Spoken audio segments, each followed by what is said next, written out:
Assalamualaikum warahmatullahi wabarakatuh. Salam sejahtera untuk kita semua. Perkenalkan, nama saya Rizky Oktadi Kurniawati, mahasiswi bimbingan dari Bapak Singgi Wijayana, SEMSI PhD.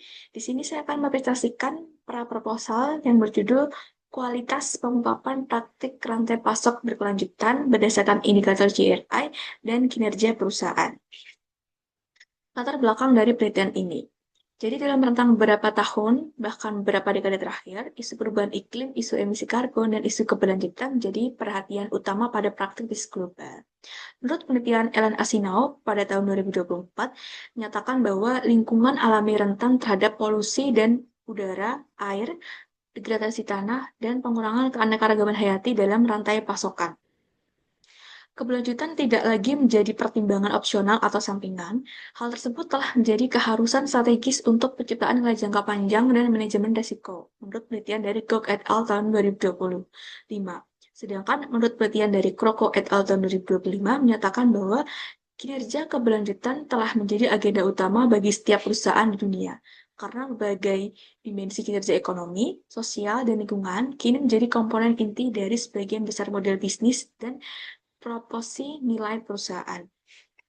Nah, pada saat ini, perusahaan bukan lagi dinilai berdasarkan atas kinerja keuangannya, melainkan dinilai atas aktivitas operasional yang memiliki dampak terhadap lingkungan sosial dan tata kelola.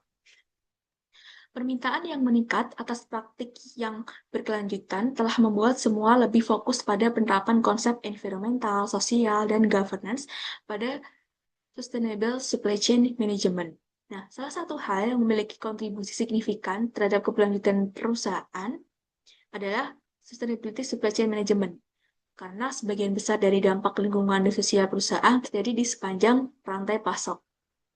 Dari mulai pengadaan utama bahan baku sampai distribusi produk akhir, semuanya terjadi di sepanjang rantai pasok. Penerapan SSCM sendiri dapat menciptakan keunggulan kompetitif dan nilai jangka panjang perusahaan. Rantai pasok saat ini menghadapi tantangan besar dalam hal keberlanjutan lingkungan dan sosial. Nah, untuk mengatasi hal tersebut secara efektif, organisasi harus memasukkan keberlanjutan ke dalam operasi bisnis inti, serta secara ketat memantau dan meningkatkan kinerja keberlanjutan perusahaan dengan menggunakan adopsi, seperti adopsi GRI. Nah, standar GRI sendiri merupakan sebuah kerangka pelaporan yang banyak digunakan secara global dalam mengungkapkan kinerja ekonomi, lingkungan, dan sosial perusahaan. Indikator GRI sendiri lebih spesifik dan relevan digunakan untuk penerapan praktik Sustainable Supply Chain Management ini. Nah, ungkapan seperti praktik pengadaan berkelanjutan, penilaian pemasok berdasarkan kinerja lingkungan dan sosial, dan dampak rantai pasok terhadap hak asasi manusia dan masyarakat. Nah, kemudian di bagian research gap. Jadi, research gap atau celah dari penelitian dahulu yaitu penelitian ini menyempurnakan penelitian terdahulu, yaitu dengan menambahkan industri yang belum atau jarang diteliti oleh penelitian terdahulu, menggunakan standar GRI karena belum semua perusahaan menerapkan standar GRI dan belum atau jarang penelitian yang menggunakan standar GRI pada negara berkembang ataupun negara maju, sehingga penelitian ini mengambil celah dari penelitian dahulu dengan menambahkan sektor industri, yaitu 4 sektor, yaitu sektor energi, teknologi, real estate. Kemudian masuk di bagian rumusan masalah. Jadi rumusan masalah dari penelitian ini yaitu bagaimana pengaruh penerapan dan pengungkapan praktik SSCM sendiri berdasarkan standar GRI terhadap kinerja keuangan perusahaan. Nah, adapun pertanyaan penelitian. Nah, pertanyaan penelitiannya ada dua. Yang pertama, apakah pengungkapan SSCM berdasarkan standar GRI memiliki pengaruh terhadap kinerja perusahaan? Yang kedua, apakah ada perbedaan di antara SSCM terhadap kinerja perusahaan antar sektor industri? Nah, kemudian kontribusi pada penelitian ini ada dua, yaitu ada kontribusi literatur dan kontribusi untuk kebijakan. Nah, untuk kontribusi literatur, jadi penelitian ini itu menambah pengetahuan akan rantai pasok berkelanjutan atau SSCM yang berkaitan dengan standar GAI yang memiliki pengaruh terhadap kinerja perusahaan, serta menambah literatur pada akuntansi manajemen.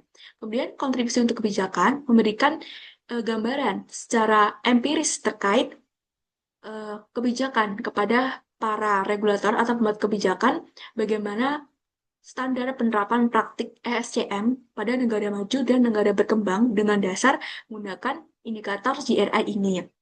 Nah, untuk tujuan penelitiannya, dari penelitian ini ada dua, yaitu ada tujuan umum dan tujuan khusus. Untuk tujuan umumnya, yaitu menganalisa peran praktik SCM berdasarkan standar GRI untuk menjelaskan bagaimana kinerja perusahaan dan adanya pengaruh kinerja keuangan. Nah, secara khusus, yaitu mengembangkan literatur keberlanjutan yang berkait dengan rantai pasok atau ISCM pada lintas negara, terutama pada negara maju dan negara berkembang di wilayah Asia Pasifik yang jarang atau bahkan belum diteliti. Nah, motivasi pada penelitian ini, yang pertama, adanya kesenjangan pertumbuhan kebijakan keberlanjutan. Maksud kesenjangan di sini yaitu kesenjangan antara negara maju dan negara berkembang. Adanya gap antara indikator yang digunakan. Kemudian yang kedua, keterbatasan penelitian terdahulu. Jadi, yang terdahulu itu hanya sebatas membahas SSCM, tidak spesifik penggabungan dengan indikator yang dipakai itu apa, contohnya indikator GRI, dan apakah ada berpengaruh atau kaitannya dengan kinerja keuangan sebuah perusahaan.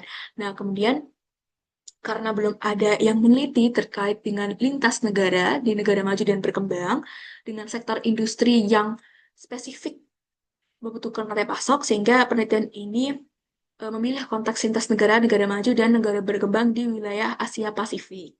Nah, untuk manfaat dari penelitian ini, memberikan manfaat untuk pengembangan literatur. Jadi mengambil literatur pada rantai pasok berkelanjutan, khususnya di bidang akuntansi dan manajemen. Memberikan gambaran praktik SSCM untuk perusahaan, dan secara empiris memberikan gambaran kepada para regulator dan memberikan manfaat metodologis. Nah, untuk ruang lingkup dan batasan pada penelitian ini, yaitu penelitian ini tuh hanya fokus pada hubungan antara SSCM atau Sustainable Supply Chain Management dalam pengungkapan keberlanjutan menggunakan standar GRI dan kinerja perusahaan. Jadi hanya menggunakan perusahaan yang menggunakan standar GRI yang ada di wilayah Asia Pasifik dengan menggunakan data dengan kurun waktu 5 tahun. Nah, untuk landasan teori, jadi penelitian ini menggunakan eh, teori utama dan ada teori pendukung. Untuk teori utama yaitu menggunakan teori stakeholder, kemudian untuk teori pendukungnya yaitu menggunakan teori legitimasi dan research based view. Nah, jadi teori stakeholder dalam penelitian ini menjelaskan bahwa pemangku kepentingan atau lembaga, pemerintah, kelompok, politik, asosiasi industri, serikat pekerja, komunitas, termasuk karyawan dan pelanggan berpartisipasi dalam mempengaruhi pengambilan keputusan perusahaan sehingga tekanan pemangku kepentingan dapat mengaruhi efektivitas praktik dari SSCM ini. Nah, kemudian apa hubungan dari SSCM, pengungkapan standar GRI, dan kinerja perusahaan dengan teori stakeholder? Jadi, teori stakeholder ini itu mampu menjelaskan bahwa perusahaan yang dapat mengelola hubungan dengan stakeholder secara efektif akan memperoleh dukungan ekonomi berupa kepercayaan investor serta stabilitas hubungan dengan pemasok. Sehingga green theory atau teori utama dalam nilai ini yaitu adalah teori stakeholder. Kemudian teori pendukungnya yaitu ada teori research based view. Nah, jadi research based view ini sebagai lensa yang memberikan gambaran praktik rantai pasok berkelanjutan yang pengaruhi kinerja lingkungan dengan hasil temuan dari penelitian Teteh et al. 2026 yang menyatakan 4 praktik logistik berkelanjutan. Nah, kemudian untuk teori legitimasi dari penelitian ini, teori legitimasi itu memberikan gambaran atau kontrak virtual antara perusahaan dan masyarakat. Ketika masyarakat memberikan peluang bisnis kepada perusahaan dan mengharuskan perusahaan untuk menghormati norma dan nilai sosial, sehingga memahami reaksi publik sangat penting untuk menyelaraskan praktik SSCM. Nah, tinjauan pustaka dan pengembangan hipotesis. Nah, jadi penelitian dari Hablisa tahun 2025 itu menyatakan bahwa negara dengan skor environmental pilar indikator itu lebih tinggi dan sering memiliki jejak ekologis yang besar terutama dipengaruhi oleh kemakmuran dan intensitas konsumsi. Nah, dari hal tersebut, peneliti itu memiliki argumen bahwa perusahaan dengan kinerja lingkungan yang tinggi juga memiliki kepentingan menjaga legitimasinya secara sosial, dan penerapan praktik SCM menjadi sarana memperluas legitimasi dari level operasional internal ke level eksternal. Nah, ini sesuai dengan penelitian sebelumnya dari penelitian Jung dan Zimon tahun 2021. Nah, sehingga dari serangkaian hal yang disampaikan tadi, muncullah hipotesis satu, yaitu environmental pillars for growth berpengaruh positif terhadap environmental supply chain management. Nah, kemudian ada penelitian dari C2020 2026 yang menyatakan bahwa seiring meningkatnya permintaan terhadap tanggung jawab sosial, perusahaan, organisasi telah didirikan untuk menetapkan standar pelaporan keberlanjutan. Nah, dari situ peneliti memiliki argumen bahwa perusahaan yang mengungkapkan praktik keberlanjutan secara luas, maka tekanan pemangku kepentingan meningkat agar praktik tersebut benar diterapkan oleh perusahaan termasuk pada rantai pasok berkelanjutan, sehingga GRS score yang tinggi mendorong penerapan praktik ESDM agar laporan keberlanjutan sejalan dengan praktik yang telah dilakukan yang sesuai dengan penelitian Lindar 2026. Sehingga hipotesis kedua dari penelitian ini yaitu GRS score berpengaruh positif terhadap environmental supply chain management. Nah, selanjutnya, praktik SCM juga yang utama diterapkan oleh industri yang meliputi desain ramah lingkungan, kemudian kolaborasi dengan pemasok.